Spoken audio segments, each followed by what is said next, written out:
Today is going to be all about treats and food, and it's going to be great for anybody who is trying to train their dog but struggling to find the right motivation. And because today is all about food, I have a pile of different dog treats, dog foods on the floor here, so Dizzy is very excited about what's about to happen. And I hope you are too, because this is a really fun topic and it can be really fun to figure out what your dog likes most and what's going to work best to do the training that you want to do with them. So first of all, my name is Jennifer Malloway. I'm a dog trainer and behavior consultant, and my main goal in life is to help people have a more magical relationship with their dog, and choosing the right treats or the right motivation is a huge part of that. So modern dog training uses food, and this is because food is the most convenient, efficient, and powerful way to train. It is powerful enough to teach skills and change habits and even change emotions, but only if you use it skillfully. And even if you're already doing training really well with treats, understanding your dog's treat hierarchy can help you get more out of the food that you are using. So that is what we're going to talk about today. And of course, if you are here and have not subscribed already, be sure to hit the subscribe button down below on Facebook, or like or follow me on, I'm sorry, that was on YouTube. Like or follow me on Facebook if that's your preferred social media, so that you don't miss out on any other really fun and useful dog training information. Also, if you're here with me, please say hi. I'd love to know who's joining me today. And also would love to hear what you find are your dog's favorite treats. Or what do you use most commonly? Do you use a variety of treats in training? Really, really curious, because dogs have different preferences, right? And that's part of what we're going to talk about today. And I even have a little worksheet for you if you'd like to visualize to get the most out of this, and yeah. So big shout out to Wagging Tails Dog Training. Thank you for popping in. Love to see you here all the time. Yes, so like I said, modern dog training uses food. However, not all food is created equal. You know this instinctually if someone offered you a salad or a pizza and you'd pick the pizza. Or if you've ever paid for a fancy dinner, and if you've ever gone to a fast food restaurant, you are willing to expend more resources, in this case your money, for better quality food that you believe that you'll enjoy more. And dogs have these preferences too. They would absolutely do more, expend more energy in their case, for food that they would prefer. So it doesn't come down to just two things, right? We're not only offered pizza or salad on a daily basis. There is an insane, practically infinite variety of foods that we have to choose from on this planet, and you are going to have your own preference list, right? We're all individuals, we're all different. I actually might choose the salad between those two choices, but there's tons of other things that I'm sure you could think of that fall above, below, and between those two options. And when it comes to choosing foods and treats to give our dogs, sometimes it seems like we're limited to what's on the shelf at the pet supply store, right? But for dogs, the possibilities are almost as limitless as they are for us. So let's talk about what makes higher or lower value food for your dog, and how to use them to get the most, to be the most efficient in your training. So yes, we said all food is not created equal, but another point that we have to address before moving on is that not all behavior is created equal either, right? sometimes getting out of bed in the morning feels like an insurmountable task, right? And everything that we do throughout the day is going to fall somewhere along this spectrum from really easy, we don't even have to think about it. If someone asked you to do something down on the easy end of the spectrum, it's like no brainer. Yes, of course, no problem. But that whole spectrum all the way to stuff that is just like almost impossible to do. Things that are on the easier end are often things that don't take a lot of time, don't take a lot of energy, or that have become habit or routine. Maybe it started out as something that was more difficult, but just because you're used to doing it every day now, it's moved down to the easy end of the spectrum. Something that might fall into that kind of category might be like brushing your teeth, you know? At some point in your life, maybe brushing your teeth was like a drag, and you just didn't want to have to do it twice a day. But as we grow and as we know that dental care is very important, it just becomes part of our routine such that we don't even think about it. It's not like, oh, really, I have to do that thing.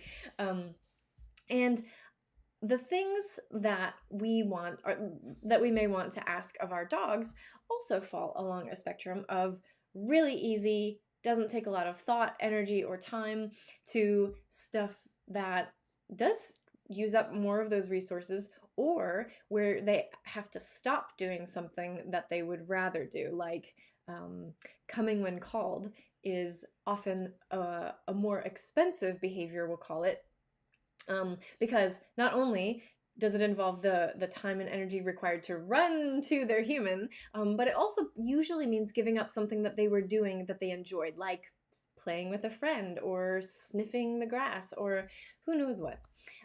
So there's not only is the behavior itself expensive, but they also give up something, which makes it an even bigger, a bigger ask of them. And when it comes to using treats for training, I like to think of this like it's your dog's paycheck, right? The things that you want them to learn, the things that you want them to do when you ask, are their job, and they deserve a paycheck for that job, right? If your boss decided that you know what, you've been trained up, you know how to do the job now, I don't feel like I have to pay you anymore, you're not going to continue to do it. You expect that paycheck for doing the work.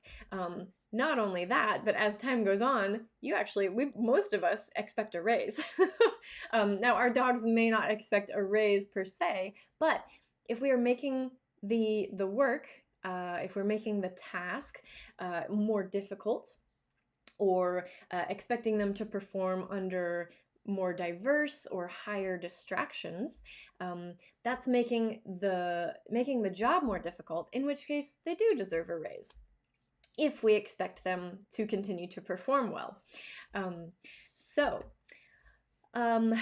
Let's see. So I said that I had a little worksheet for you guys, and I'm going to show you that now, because I'm a visual learner. I think this is helpful. It's helpful for me, so I will show you what we have here.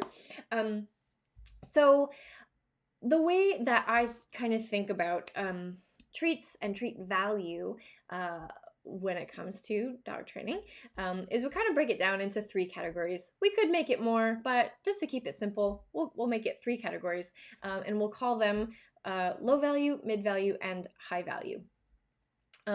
Now, your low value treats are usually, and I do want to stress that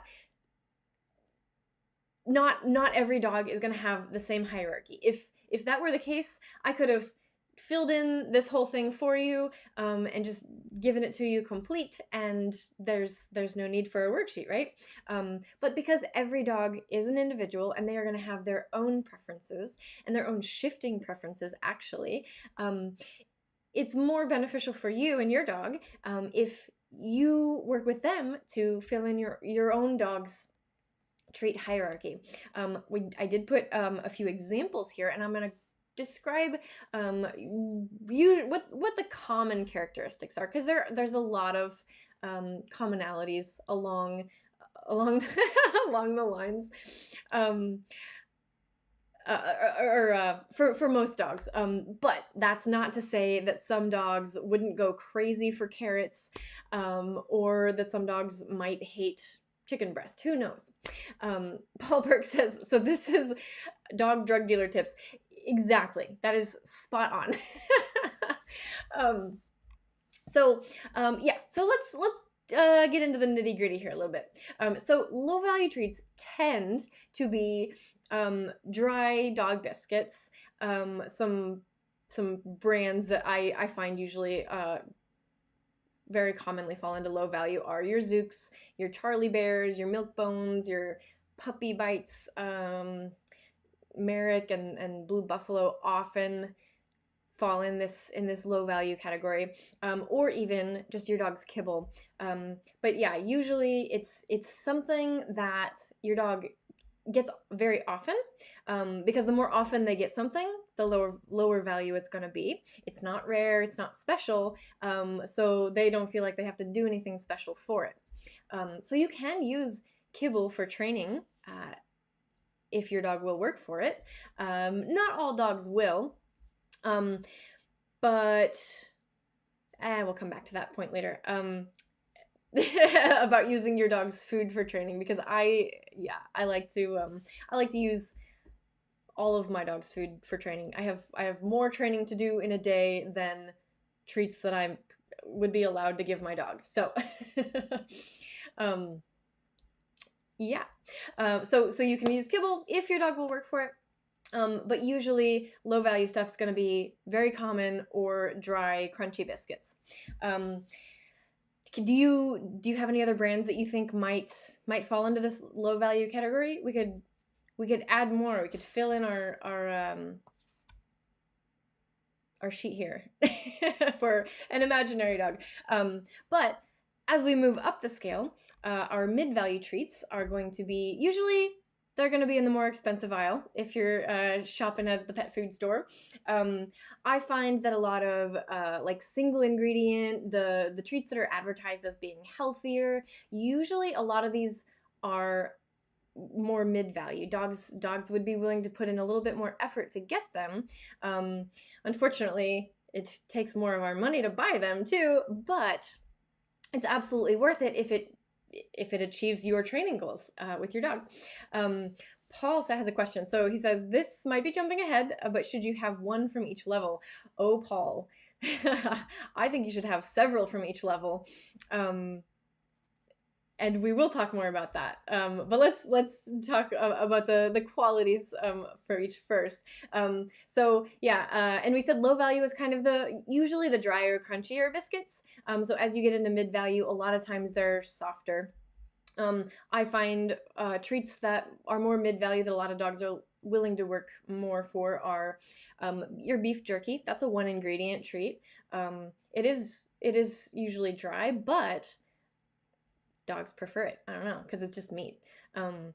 Your freeze-dried liver, again, dry, but liver is very rich, so dogs think it's really nice. And the other two that I have on the list here are brands that I find are very effective. Ziwi Peaks and Vital Essentials. And for some of these things on the mid-value list, they might just be sold as dog foods. I don't like to divide, the calories that I give my dog. I don't like to divide it into food and treats when it comes to training. For me, the difference really is just, if you're going to feed it as a food, it means that it is nutritionally complete, that if you fed your dog, if 90% of your dog's calories came from that food, they wouldn't end up deficient in any nutrients, whereas treats might not be complete. So you want to keep treats to about 10%. But if you use your dog's food for training, you don't have to worry about that. You just get a food that's nutritionally complete, but higher value, and they will be willing to work for you. And then finally, we have our higher value treats down here at the bottom. And again, we're pushing to more soft, more moist, or even wet in some cases, and smelly. The worse you think it smells, usually the better your dog is going to think it is. Unfortunately, some of the things that might fall into the high value category, some of us might think are pretty gross, but I tell you this in case you need this tip. If you need your dog to perform in a situation that is very distracting or very difficult, or in those situations where we're trying to change emotions, you are going to want to reach for the top shelf here, your high value. And if that means getting some gross stuff like sardines and tuna, then so be it. These are the trade-offs of being a dog owner and having a well-behaved dog. Sometimes we got to get our hands dirty.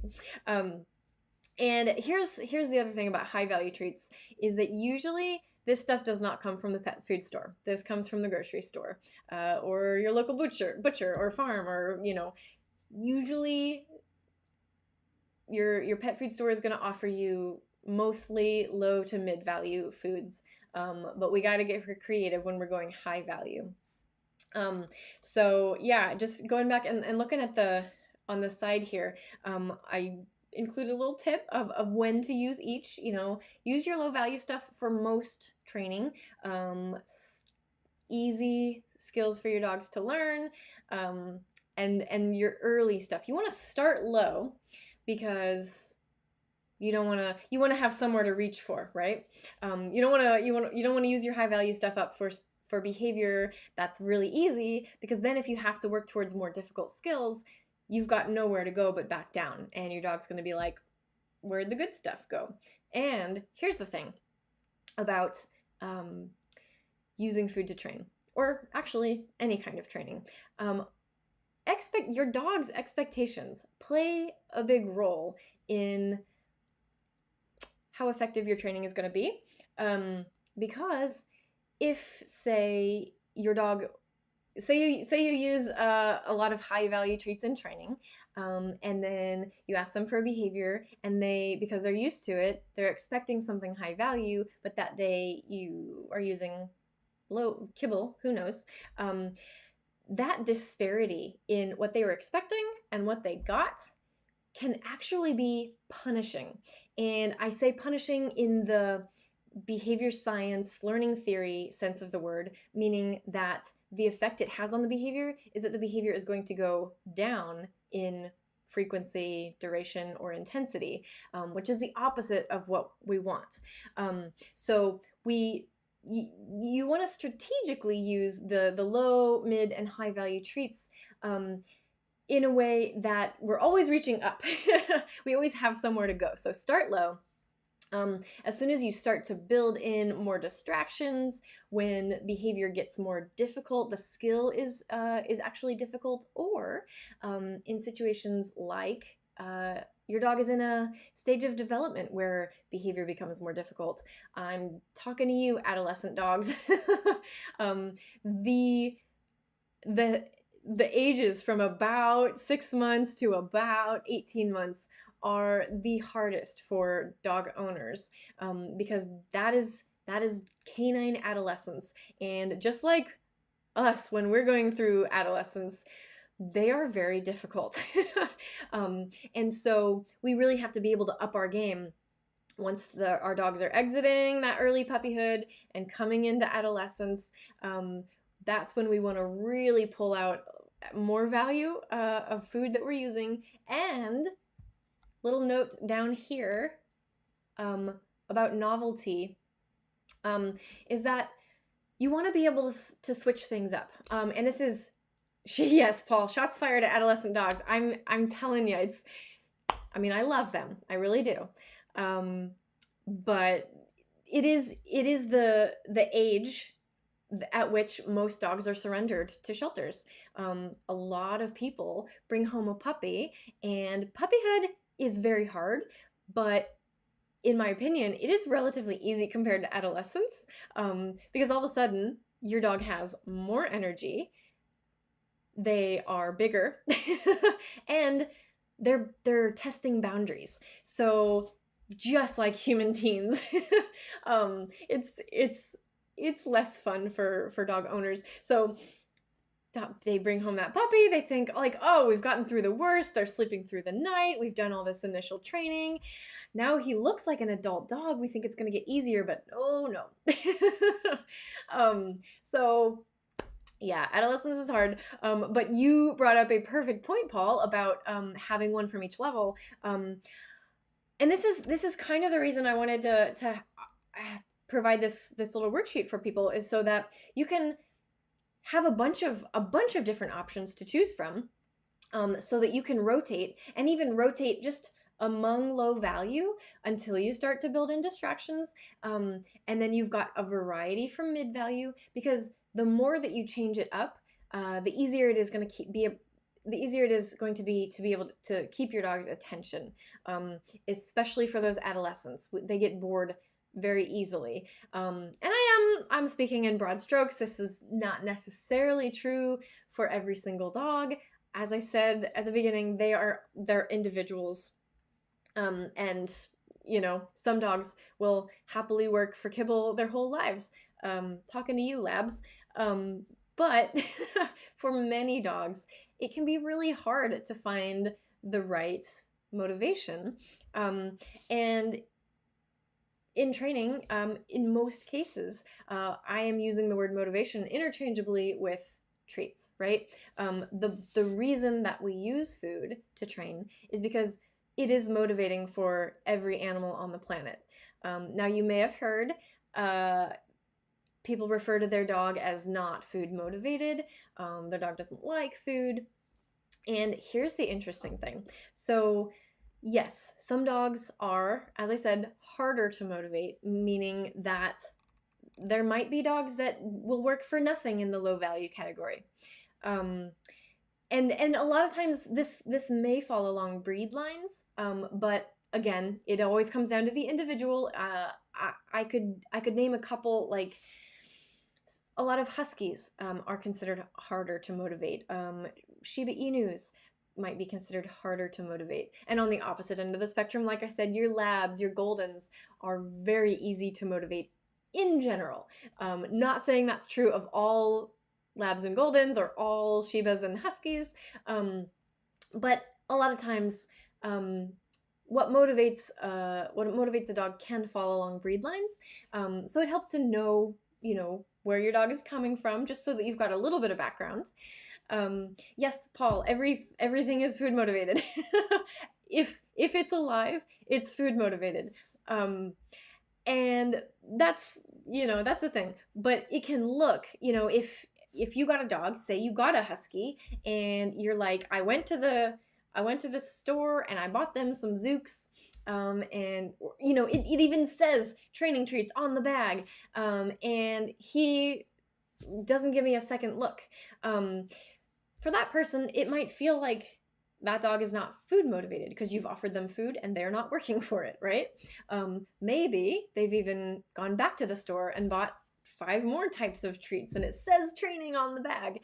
And their Husky is like, I'm sorry, I don't mean to pick on Huskies. It's just that a lot of times Huskies can be more difficult to motivate. They just find different things motivating. And sometimes we don't have control of those motivators.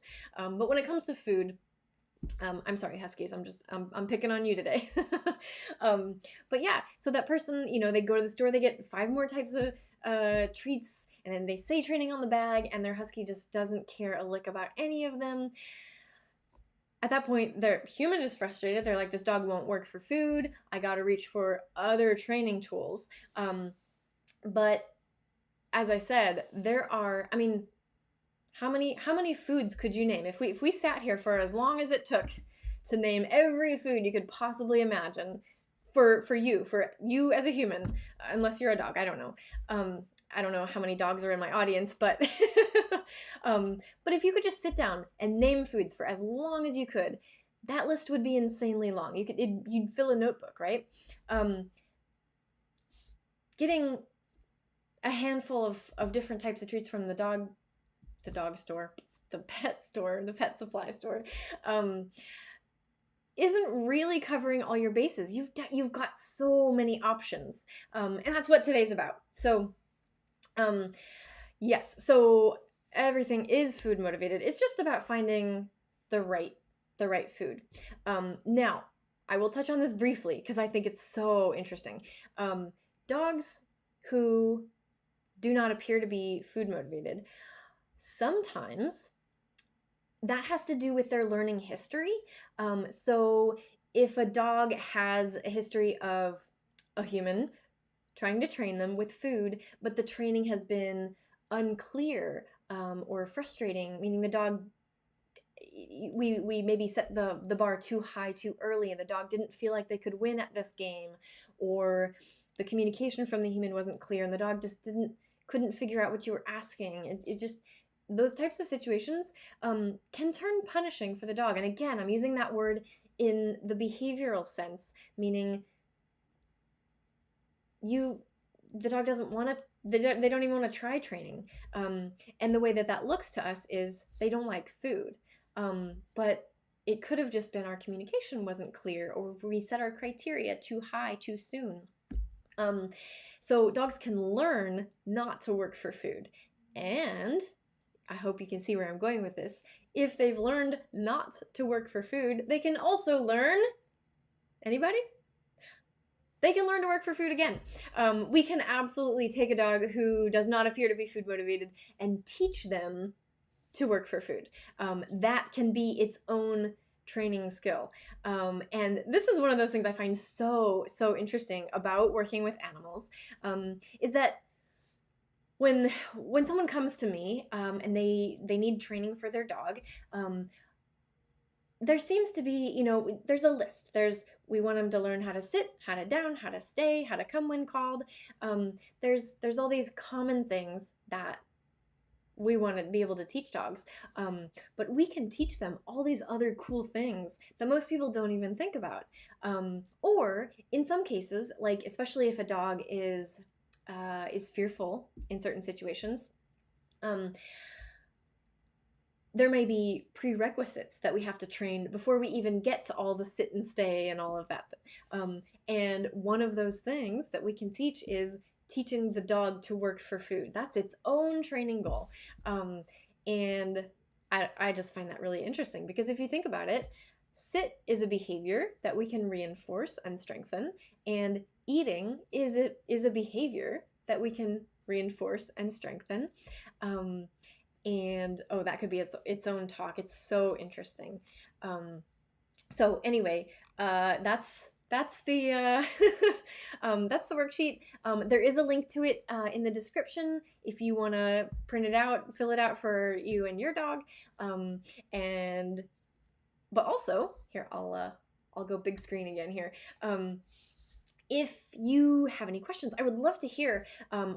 Are there foods that you've got in your pantry that you're wondering, like, maybe where does this fall? Or if you'd like to share with us, something that your dog, you think they find it low value, mid value, or high. Tell us what falls in these categories for your dog.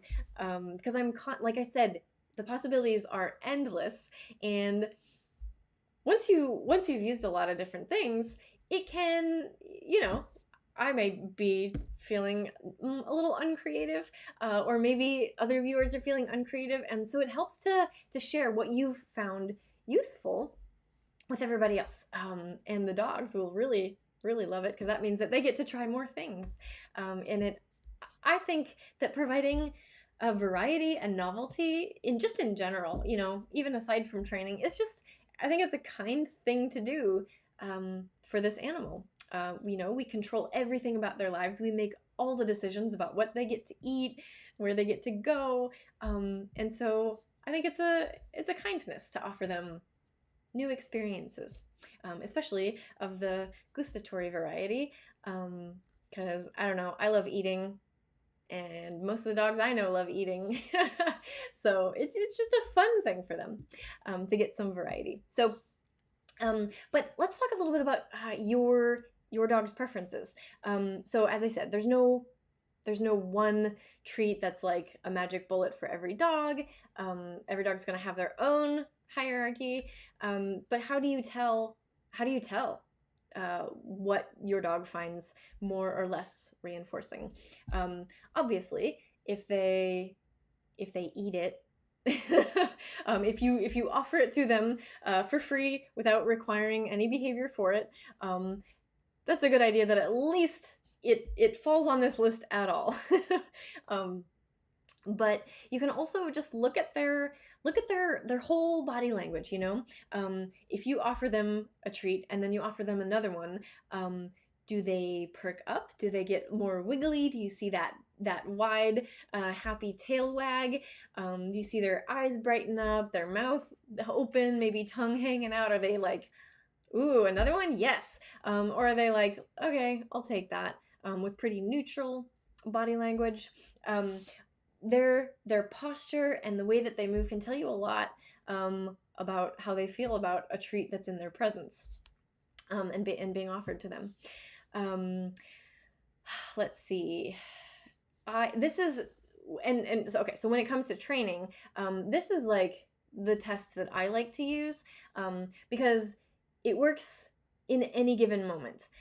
If you hold a treat right up to their nose, and I mean touching, like right right on their snout, and you pull it away from them a couple of feet, and do they follow along? Do they keep their nose to your hand for a couple of steps? If they do, then that treat is probably motivating enough to continue with training in that moment and in that environment. That's a great test. And like I said, if you've set out to do some training in a certain place at a certain time, and you've got your treats handy, and you do this test, you're good to go.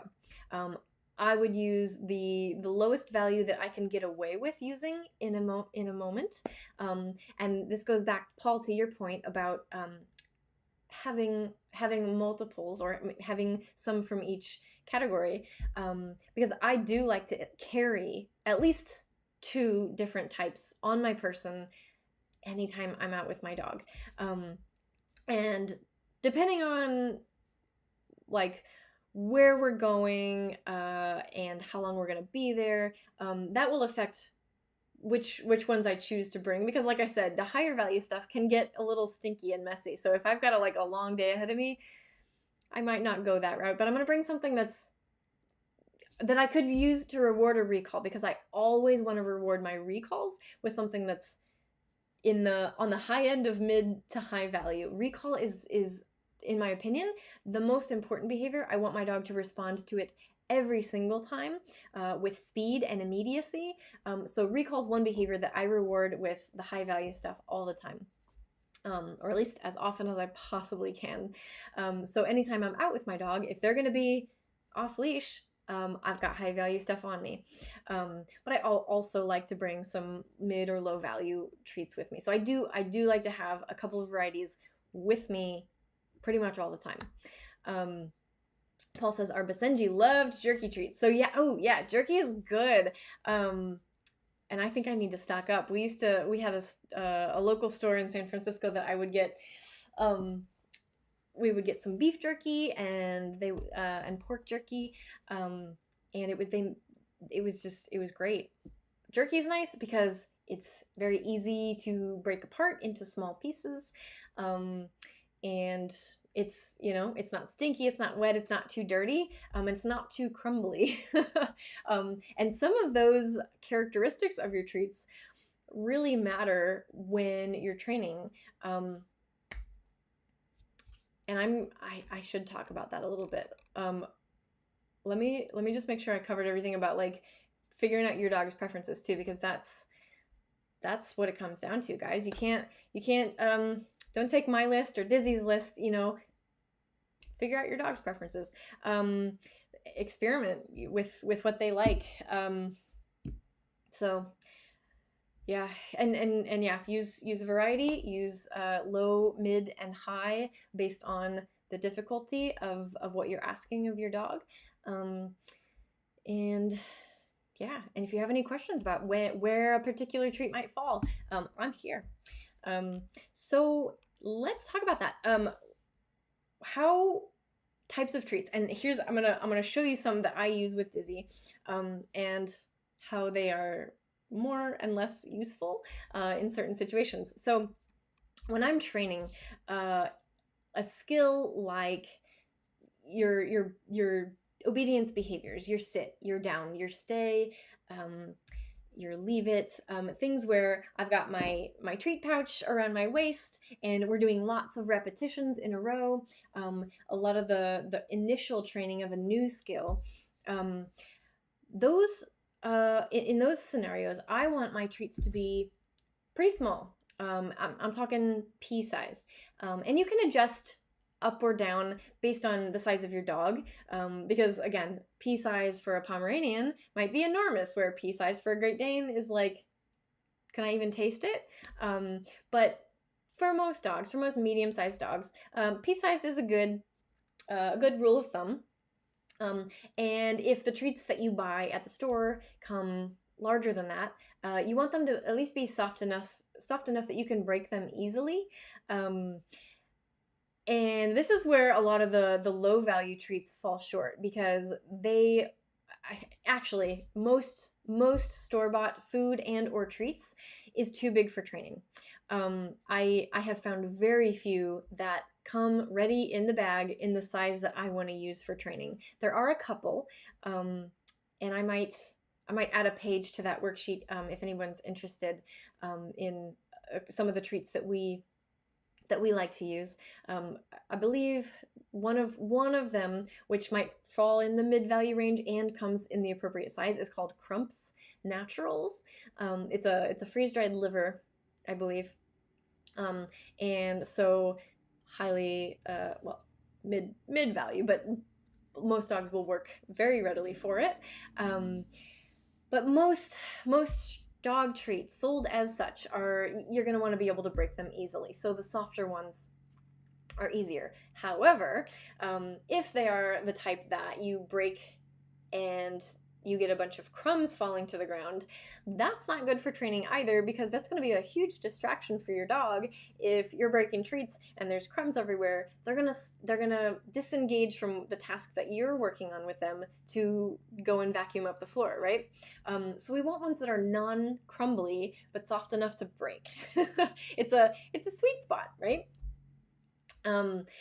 Let's see. So small, just based on the size of the dog. Soft, meat-based is another good rule of thumb.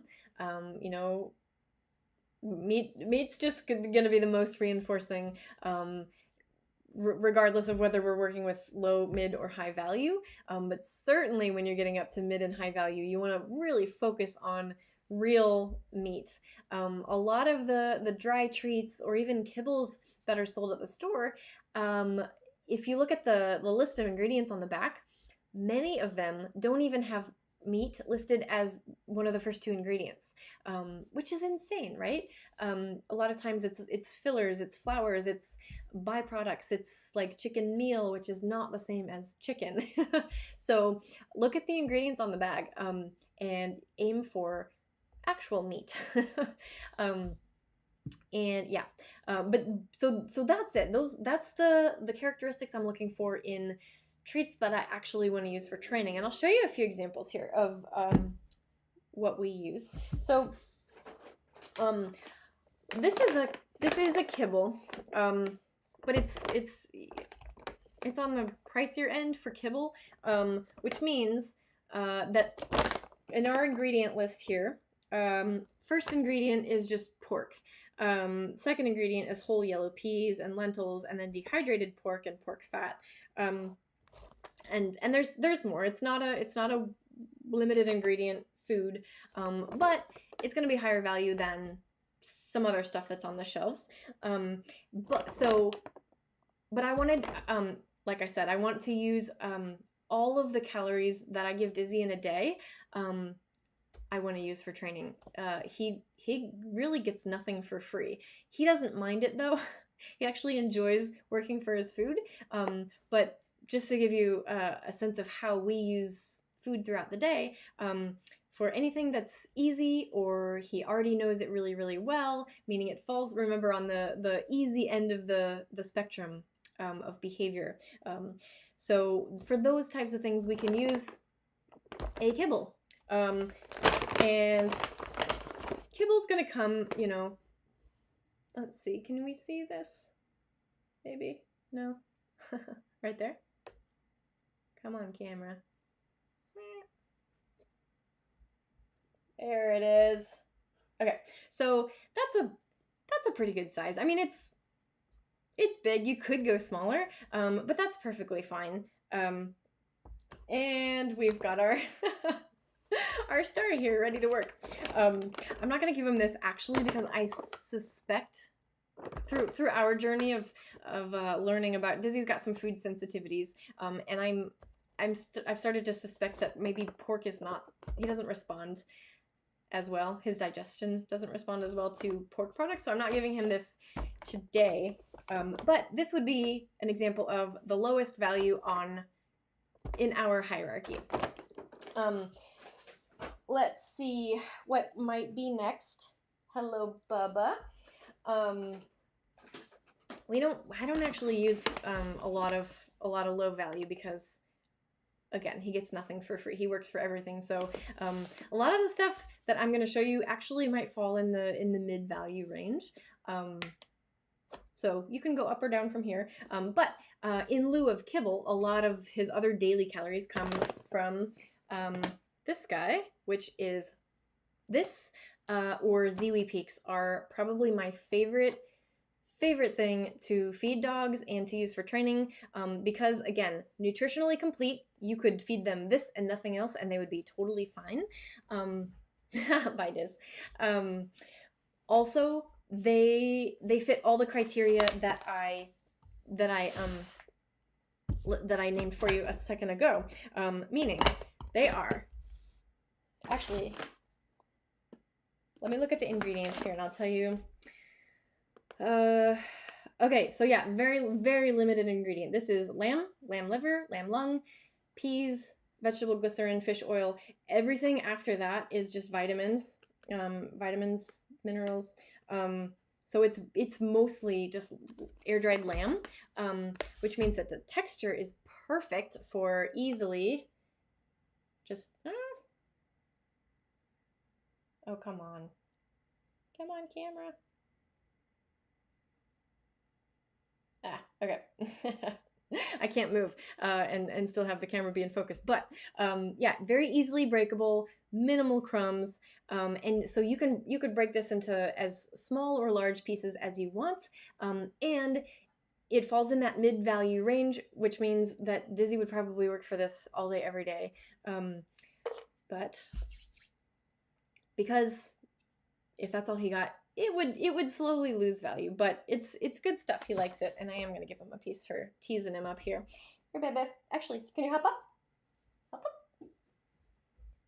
We'll try my left hand throw, see how we do. Catch. Yes. There we go. 2 in a row, and okay. 3 in a row on Wednesday, guys. I'm getting better. Okay, so these are my absolute favorite. Again, if you're gonna use higher value food to just feed your dog, it's gonna be more expensive than buying a bag of kibble, yes. But if it means that I buy fewer of the expensive treats to make up for it because I have to use them for training, then might actually be saving money in the long run. But yeah, these are a lifesaver. These and the Ziwi Peaks are kind of pretty equivalent.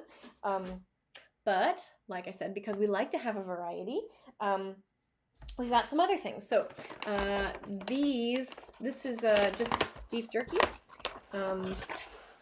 Again, probably mid-value, easy enough to break, although maybe a little trickier than the Kiwi Kitchens, but if you use it sparingly, most dogs quite enjoy some jerky. He's like, this stream is awesome. I said the Kiwi Kitchens were my favorite. However, another option. This one, this would get crazy expensive because these bags are nuts. But Vital Essentials beef mini nibs could be used as a food. I use it as a treat because they're expensive. But they come in.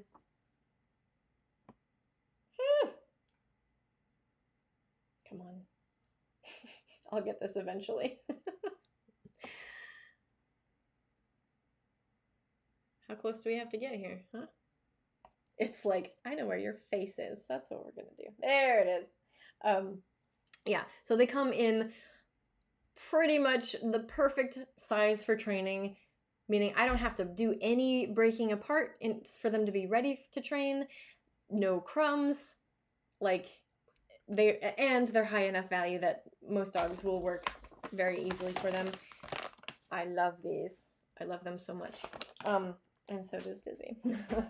What else? Okay, another option on the mid to high value range is going to be your freeze-dried raw food. These ones, again, come in nice bite-sized pieces. You end up with, like once you get to the bottom of the bag, you end up with some crumbs. But because I don't have to break them, it's just easy. They come so ready to use for training. And because it's just beef liver, beef kidney, beef bone, pumpkin, coconut oil, salmon oil, and then again your vitamins and minerals, it's limited ingredient, meaning it's tastier for the dogs. It's just meat, bone, and organs. Dizzy, poor guy, I'm sorry. But this bag's not open, so we're not gonna open it up yet. But can you see? Yeah, this might be. There you go. Yeah, you can kind of see what the pieces look like in there. But we've got a lot of open bags of dog food, so I want to keep it fresh. Because again, just like us, food can go stale, which means that food is losing value in your dog's eyes. So keep that in mind too. Also, as we mentioned on Friday, the longer you store food, the more potential there is for food storage mites to grow, which if you have a dog who's sensitive, has dietary sensitivities or allergies, you want to be aware of that. So I don't want to buy and open too many things.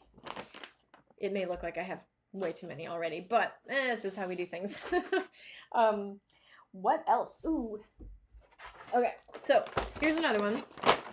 Freeze-dried rabbit, meaning, rabbit usually is one of the more expensive proteins that you can find at the dog store.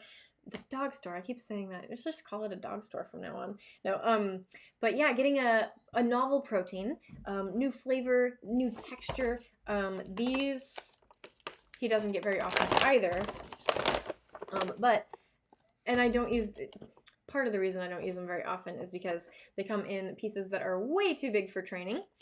Even if I were to break this into halves or fourths, still way too big for training. And when I do so, you get a lot of crumbs, so we don't use these too often. I am going to give Dizzy a little piece of this, though. One thing you can do to make these a little bit easier to break and better to use is soak them in water first, but then you've got the issue of your hands being messy. So, yeah, Dizzy watching behind you and just licking his lips. Paula, you should join us more often. This is pretty much every stream. It's just Dizzy sitting behind me and doing things to try and get my attention so that he can get more food. And usually someone has to tell me like, hey, Dizzy wants something. Because I've taught him that pawing at my arm and whining at me are not good ways to get my attention. So instead he'll sit back there and stare at me, or he'll do the sit pretty trick, and it's adorable. I think it's even better when I don't realize it, but you guys can see. It's awesome. So anyway, another one that can be high value but trickier to use. Do we have any more? Okay, last one I've got here today are Minnows I mentioned Vital Essentials as one of the brands I really like because they're easy. They also make similar product, but yeah, little fishies also could be really high value. They're small. They're even breakable. And yeah, a lot of dogs like them. Maybe not every dog. Not every dog is a seafood lover, but here it is. Catch. Ready? I'll get better one of these days. So yeah, so those are some that we like to use. Those pretty much all probably fall in the mid value range. But I don't, to be honest, I don't use a ton of low value foods because I just want to use healthier, higher value stuff because we train all day, every day.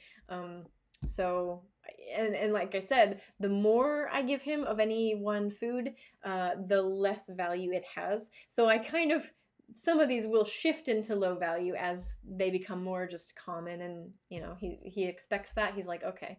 I haven't run into a situation yet where he won't work for some of these things, except for maybe like if we're going to the dog park, before we go in through the gate, I like to do a little bit of training warm up, make sure that he can pull his attention away from other dogs and focus on me. That's just our little like routine before we go into the park. Sometimes if there are dogs too close or there's a lot going on and he's very excited to go in, that's a sort of situation or training environment where some of this stuff just might not be enough. That's where I might really have to pull out the high value stuff, because of the environment, because of the distraction and the difficulty that it presents for him. I'm sorry, bud. Here, can you say hi? Okay, there you go. Oh, oops, that one was a little tricky. So yeah, so yeah, I just like to give you an example of some ones that I like to use and why I find them very convenient for training. Now, that's not to say that you might not ever use ones that are crumbly or bigger or messier, you know, because sometimes, you know, maybe you're not doing a bunch of repetitions in a row, right? Like I described the small, breakable, non-crumbly, soft, those types of treats, great for when you're doing lots of repetitions in a row, because we know when we're teaching new skills, repetitions are everything. We can't just do it, you know, 5 to 10 times and be like, okay, he knows that behavior, we're done. You want to do it lots of times, which is why we want those treats small, so that we can get more bang for buck. It's really interesting how like dogs seem, you know, like this piece, like I could give Dizzy one big piece, but he probably sees more value in getting 2 smaller pieces or 3 smaller pieces, you know. Dogs would rather have more smaller pieces than fewer larger pieces. Plus you get more behavior out of it, so it's win-win. But if you wanted to give your dog, just say you've already taught a really beautiful recall, and you're not doing a bunch of repetitions today, you're just calling your dog and you want to be able to reinforce it, that's a great situation where you might just give them 1 large piece, or even you can reach for things that we might not label as treats, like a bully stick or a marrow bone, or the Himalayan chews. A lot of dogs love those, but something that's more in the like chewy category, but still very valuable. If you give those right after a difficult behavior occurred, it's a great way to reinforce that behavior, but you're only doing 1 repetition, so it's okay to give a big reward. Now, I haven't really talked a ton about how motivation changes.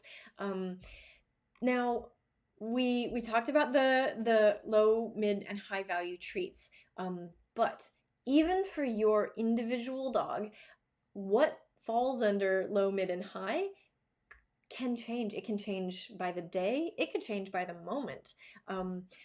some dogs, like I said, those ones that we find trickier to motivate. I'm sorry, Bebe. Those ones that we find trickier to motivate, some of them are like, okay, I've had one of that one, give me another one. For people who have dogs like that, where they need a constant rotation, I'm sorry to say, but you're going to want to carry around several different varieties, or maybe just mix them all up in your treat bag. You don't necessarily have to keep them separate, but you may want to have a variety for that particular dog. Most dogs are not that difficult, but some are. Want to cover all my bases here. So the novelty aspect can have a huge impact on whether it's low, mid, or high value treat for your dog in a given moment. Also, we kind of talked about if they've had a ton of one type of food, they may be kind of over it, you know. If I invited you to go have pizza for dinner with me tonight, and you had already had pizza every day this week, you may be like, okay, not really, you know. But that doesn't mean that you don't like pizza, right? It just means you're kind of over it today. And our dogs, I'm sorry, baby. Our dogs can be the same way, you know. They can just be like, you know what? I'm over that kibble today. Or in this moment, you know. So where they fall on your dog's hierarchy can shift and change based on how satiated they are, their mood, or the environment, meaning, you know, what's going on, what kind of distractions, what other non-food motivators might be present.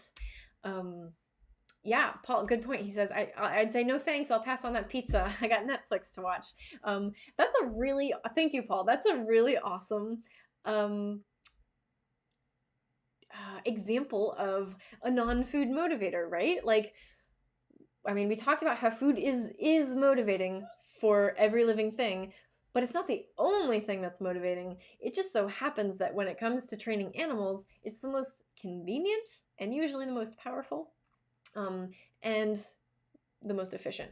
But for us humans, you know, yeah, pizza might not be motivating in this moment. Right now, you might feel like watching Netflix or feel like doing something else, right?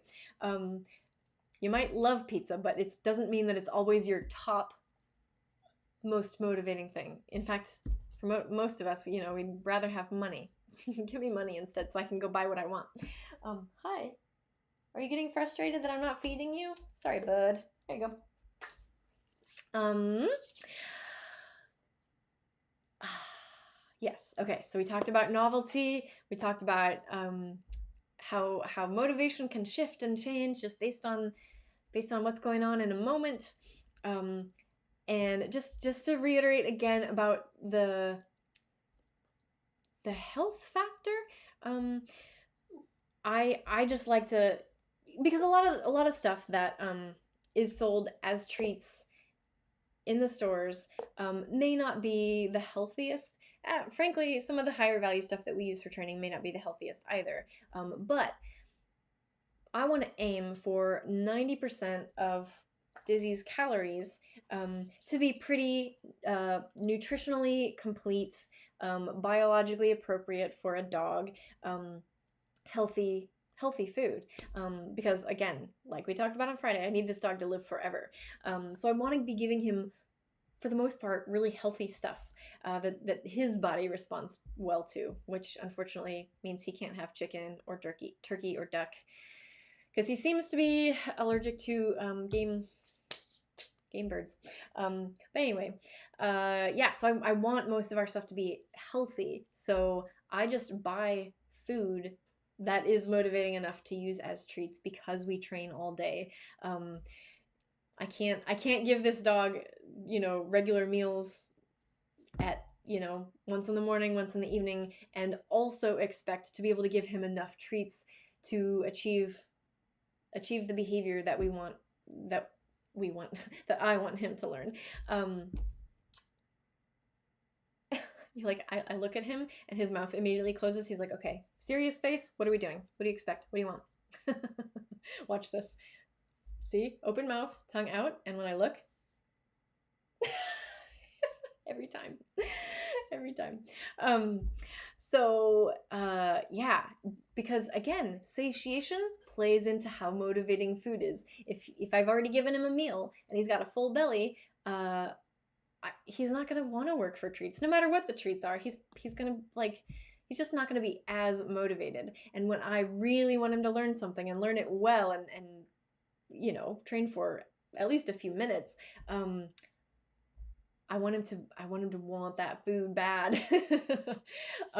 So yeah, so we just use his meals, and you can do that too. If you've got a lot on your list of things to train, that's another. I should add another page to this list here. Like, what things do you want your dog to learn? Sit, stay, come, leave it, walk nicely on a loose leash. Don't bark at the mailman. Don't be afraid of thunderstorms. Learn to love your crate. I mean, I could go on and on and on. There's so many things that you can teach, that you can use food for.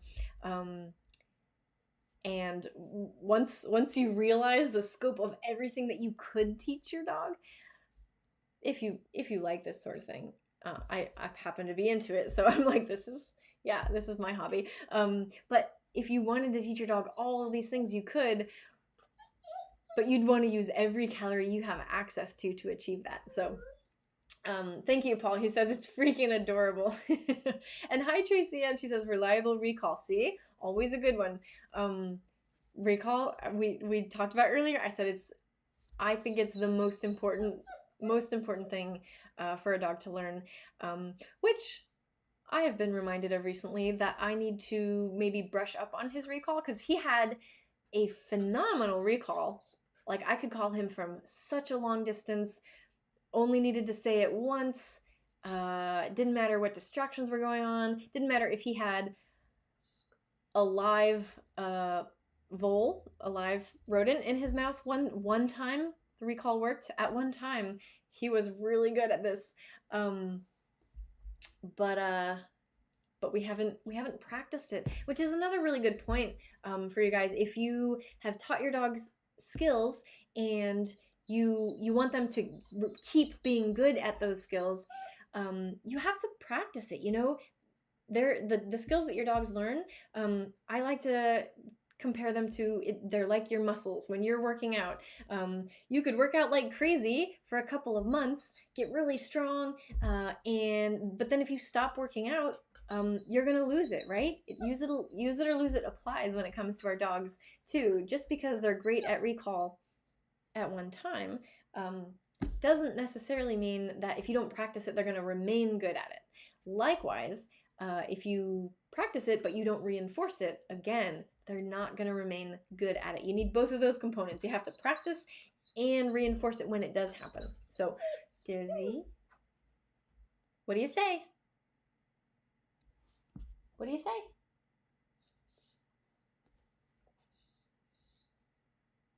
Good boy. No worries, Tracy Ann. Join late, join whenever. I'm glad to have you here. But that is, I'm about ready to wrap it up anyway. Unless, Tracy Ann, I'd love to hear, do you have any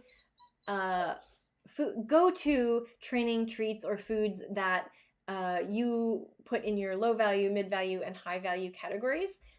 What are your go-to treats that you use for your dogs and your client dogs? We're just sharing ideas here. But yeah, that's it. Other than that, we're just gonna watch how cute Dizzy is, and maybe continue to give him a couple treats. I didn't mention one thing I forgot I had on the desk here. Hang on, let me give Dizzy this treat, and then I'll show you. Ready? Catch. Nice. I'm not just sprinkling crumbs on my desk here. I actually am putting them. they're going into a bowl. Otherwise, it just looks like my desk is very messy. But one thing that I brought to show you that I forgot it was here, is something that I like to use as a high value treat is canned wet dog food. Again, limited ingredient, nutritionally complete. This could be his whole meal. But because it is rare, because he doesn't get it as a whole meal ever, this is something that's like for special occasions, difficult behavior, distracting environments, or changing emotions, right? He'll get like a spoonful as a reward. And again, it's wet, it's smelly, so it tends to be higher value. Doesn't have to be, excuse me, doesn't have to be this brand. This one I like because it's limited ingredient. I always go for the as healthy as I can for dogs foods. Yeah. Oh my gosh, this is just lamb, water, and then natural flavor. Oh no, cassia gum and carrageenan. Trying to avoid carrageenan for myself, so that's probably not ideal for dogs. But anyway, that's good to know. Let's see. Hey Karen, welcome. welcome. Share with us, what are your dog's favorite foods and training treats? Do you have any that you would really recommend to other people to use? So question of the day. Let's see. Tracy says, we love Ziwi treats. Yep, see, we talked about, wait, you said, oh, Ziwi Peaks? Yeah, Ziwi Peaks. I also, as a equivalent to Ziwi Peaks, I like Kiwi Kitchens, and I always get the Ziwi and the Kiwi confused. But they're both air dried meats from New Zealand, so they're very comparable. And Tracy Ann says, and figuring out which treats work best for individual dogs. See, guys, it always comes back to the individual dog's preferences. Tracy Ann says, we also use normal kibble mixed with something tasty, which, yeah, can get a bit messy, but worth it. Do you mean like a kibble mixed with like a wet food, or just, you know, a medley of kibble with higher value treats? Because yeah, that can be a good strategy too, guys, right? Remember we talked about having a variety for dogs who get bored with just like the same thing every time. Remember, pizza 6 days in a row is not fun for anybody. Karen says, mine like chicken and bacon. Okay, so yeah, chicken and bacon, again, guys, I'll pull it up again, falls under our probably high value area down here.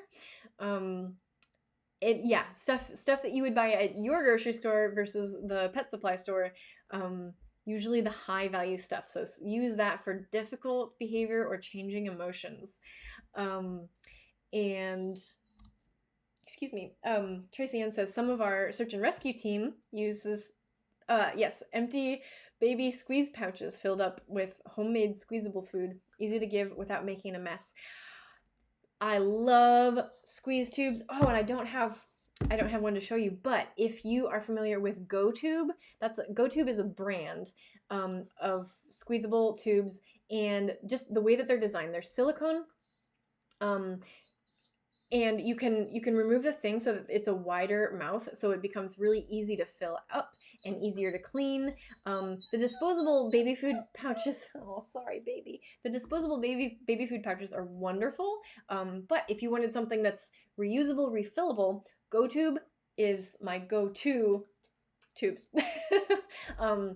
Great for giving, like, yeah, wet food, canned dog food, canned pureed like pumpkin, sweet potato, stuff like that dogs really like. Squeezed cheese, those are some really nice high value, and again, because it's wet and squeezable, usually it's going to fall in the higher value range.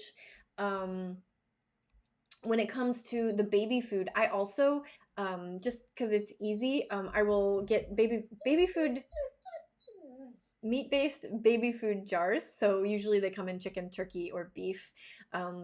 Baby food jars. I will actually give the dog the baby food, and then when it's empty, I will just refill the jar. And I keep those in the freezer just so I've got something handy that I can take out, that won't get too messy or too smelly if I'm out for a whole day. So it's thawing as we're out. The jar is really handy. Karen also says, we switch it up with beef and hot dog treats. Ooh, yes, again, really nice high value treats. And Tracy Ann says wet food. Yep, tuna, cheese, hot dog, bacon. Yeah, these are all like really nice high value ones. Oh yeah, Tracy Ann, couldn't remember the name. What, the Kiwi Kitchens, is that what we're talking about? Or the Go Tube. Anyway, either way, they're really, really nice options. And the other thing, guys, is what we've talked about today, all the options that we've mentioned, you're not limited to that. You are the options are literally limitless. You can even make your own homemade treats, and you can make them with you know, and just like when we cook for ourselves, sometimes that might even be healthier. I do recommend consulting. There's some really good websites like balanceit.com that can help you with like making sure that food is nutritionally balanced. But if you're just making treats, which again means it's only going to be 10% or less of your dog's diet, you can make your own treats that fall in the low, mid, or high value range. And there's some fun recipes out there, which just opens up your options even more. So yeah, Tracy on the Go Tube, that's right. Love those things. I have so many. It's a bit of an investment. I mean, they're not cheap, but if you plan to use them a lot, it's totally worth it. Karen says, we don't give them any treats with cheese because they will have a hard time going to the bathroom. Yeah, and do be careful, guys. Dairy, a lot of dogs do have sensitive tummies, and dairy can be hard for a lot of dogs. I don't really give Dizzy any dairy either. It's one of those things that as we've gone about you know, reintroducing one new thing at a time, dairy's been one that I'm a little hesitant to give him because I do suspect it's gonna cause him some digestive trouble. But some dogs are not as sensitive as my guy, so dairy can be a great option for those dogs, but do be careful. And if you are going to give them, you know, cheese and yogurt and other dairy products, just make sure it's not too much. Don't make that a large percentage of the treats that you give them. Yes. Oh, Tracy Ann, thank you. Happy Howie's turkey soft meat roll. We use that for search and rescue training a lot. That's a really good one. That probably, depending on the dog, will either fall in your mid-value or high-value range. Happy Howie's is great. I think I probably need to go shopping. I think we're on our last Happy Howie's roll too. It's a really nice option. Those they sell them and they look like a sausage roll. And you want to make sure that you're going to use them up. Don't keep those stores because they do grow mold once you open the packages. But most dogs will work very happily for Happy Howie's roll. Thank you for the awesome suggestions. These are great for anybody who's having any trouble motivating your dog. There is something out there that will get your dog to work for you. My whiny guy. All right, last one, Diz. Can you hop up? Hop up there. And if you feel like I've tried everything, I really just can't think of anything else, leave a comment on the video or email me or reach out through my website, which is also in the description, because we'll help you find something. Every dog is food motivated, and it's just a matter of figuring out what level, what value we need to work at, and what is mid or high value for your dog. So absolutely, we can do that. That is it, guys. I'm gonna go ahead and wrap it up. But if you have enjoyed this, if you would like to see more content like this, please, it really helps me out if you hit the subscribe button on YouTube. Or like or follow me on Facebook. That is a really, really great way to support me. Also, if you know anybody else who might benefit from this information, feel free to share it. I would love to talk to more people so that I can help more people train their dogs and build really, really magical relationships. with their animals. That's what it's all about. So thank you so much, everybody who has joined me today, and have a wonderful evening. I will see you on Wednesday. All right, bye-bye.